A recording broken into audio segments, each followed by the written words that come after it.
My most popular series of videos is the What If Goku Was Sent to Beerus Planet series. This has led to me receiving many requests about what if other characters were sent to Beerus Planet, but I have avoided the subject because I fear being too repetitive with my stories. However, after considering it thoroughly, I think this story should be fundamentally different from the story of God of Destruction Kakarot. With that said, let's get into it. The home of the Saiyans, planet Vegeta, floats in space. The Saiyans are currently living in servitude to King Cold, but are in for a revelation as of today. The Cold Army approaches the planet, destroying buildings as they land, all in order to make an announcement. King Cold announces that he is retiring from being the Emperor, and his son, Frieza, is taking control over the Cold Army in his stead. The news of the devious Frieza taking over the Empire was terrifying to King Vegeta, who, after the army leaves, rushes to see his extremely powerful son. He hopes that one day his son may be powerful enough that even Frieza would bow before a Saiyan. But as he visits his son, he sees BROLY, a Saiyan that shouldn't be in a super elite incubator pod. His scientists reveal that BROLY has broken records in terms of power and latent potential, even surpassing young Prince Vegeta IV. Enraged by this news, King Vegeta decides he would send BROLY away.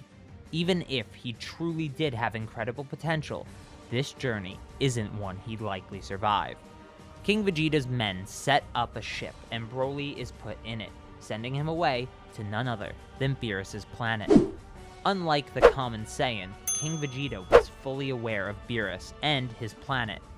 Side note, the Chozenshu, the updated version of the Daizenshu, which is the official Dragon Ball encyclopedia, states that Beerus' planet is inside a nebula in the living universe.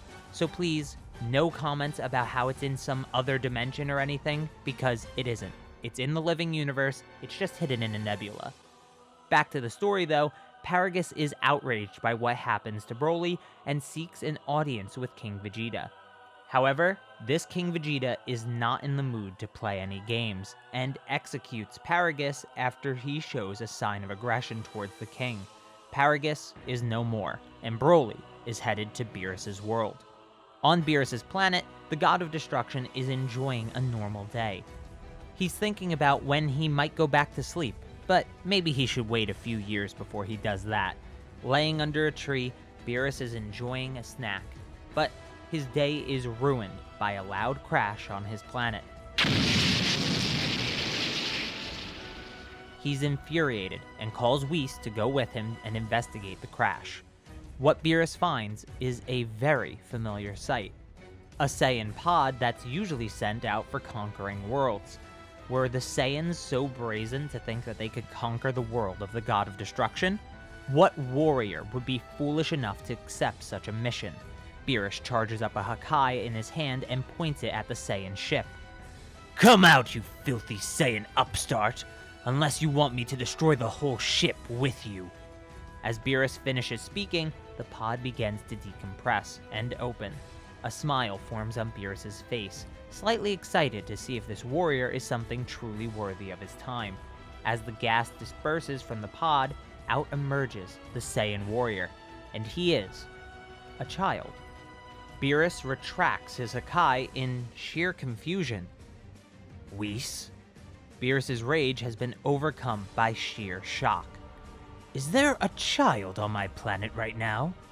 WHIS inspects BROLY briefly and answers, "It appears so, my lord. Other than King Vegeta, no other Saiyan should know of the existence of your planet, so he may have been sent here by mistake, in hopes that this planet was easy enough for a child to conquer, perhaps." Beerus thinks what WHIS is saying makes sense, but he wants to make sure this isn't an insult from King Vegeta, perhaps wanting revenge for being embarrassed over the most comfortable pillow in the universe. "WHIS, use your staff to look at the past of this child." So, just like WHIS had done in the main timeline to see events of Goku vs. Frieza on Namek, WHIS uses his staff to view the past of BROLY. What WHIS sees is truly shocking. The angel explains to the God of Destruction that King Vegeta had sent the Saiyan child, named BROLY, in hopes that Beerus would kill the baby, as it has higher dormant power than Prince Vegeta. This news infuriated Beerus to no end. He is no Saiyan's errand boy. "WHIS, grab that child. We're paying King Vegeta a visit." WHIS picks up BROLY with a key bubble, and they all head for Planet Vegeta. When they arrive, they instantly seek an audience with the king, who of course immediately obliged to avoid angering the God of Destruction any further. The king asks what brings Lord Beerus to Planet Vegeta, but then he sees that WHIS has a child with him, the child of Paragus that he had sent away to Beerus's planet. "Tell me, Vegeta, do I look like your errand boy?" Vegeta bows and vigorously shakes his head no. "So why then have you sent a child to me in hopes that I would execute him for you? Are you so incapable that you can't even handle a child?" King Vegeta hates to admit it, but if Broly's power level of 10,000 was correct, there's a chance he couldn't actually kill the baby on his own. "You're as pathetic as ever, Vegeta. But I'll do you a favor. I'll kill a child for you." Beerus's face looked sinister as he said this, but King Vegeta was groveling so much that he didn't notice.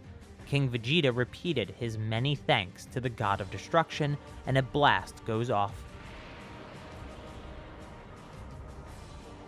But it's at a distance.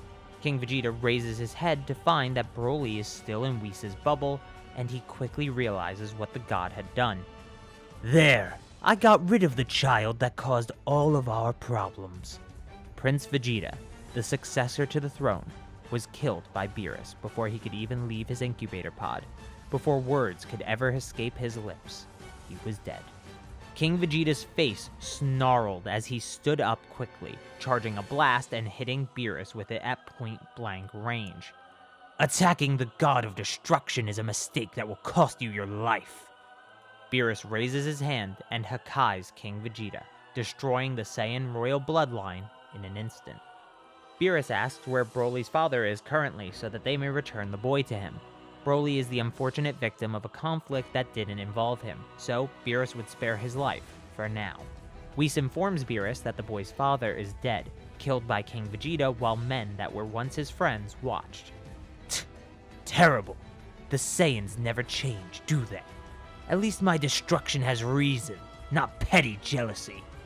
Beerus ponders what he should do next, and he decides the Saiyans have been a blight on this universe for far too long. "I'm destroying this planet, but we're taking the child. Inform King Cold and his son to kill any Saiyans that remain off-world." So, the Saiyans are eradicated from the universe. It only took them about a month because Frieza, in his fear of Beerus, quickly ordered his men to hunt down and kill all remaining Saiyans. Bardock, Raditz, Nappa, and more died, leaving only BROLY as the sole survivor of the Saiyan race. Goku wasn't even born in this timeline. The only Saiyan that remains is BROLY. Back on Beerus' planet, Whis, Beerus, and BROLY return. "So, my lord, the Saiyans are taken care of, but what will we do with this one?" Beerus didn't really consider that. The only reason he didn't kill BROLY too was because he didn't want to do what King Vegeta wanted, even after King Vegeta's death. Well, we can't let him die. Then that upstart King Vegeta would win. He's too young to be on his own, so I guess you'll have to raise him, Whis. Till he's ready to leave, that is. Whis nods and takes BROLY away. Beerus thinks that maybe he will take his nap a little early. Before he does, he decides to ask the Oracle Fish if he sees anything in BROLY. The Oracle Fish says that BROLY will surpass even Beerus one day. Is that so? Beerus looks back and sees Whis chasing a rambunctious Saiyan around. I've been a god for a long time. Maybe it'd be nice to retire. Well, no need to make rash decisions. I'll sleep on it. So, Beerus goes to sleep, 5 years earlier than he does in the main timeline. The Saiyans are gone, and BROLY is under Whis' care. Beerus falls asleep, not dreaming of the Super Saiyan God, but dreaming of a peaceful retirement instead. A future with no responsibility. A future of exploring the universe and trying the foods that different planets have to offer. A future that feels all too real and all too close. Thank you so much for watching.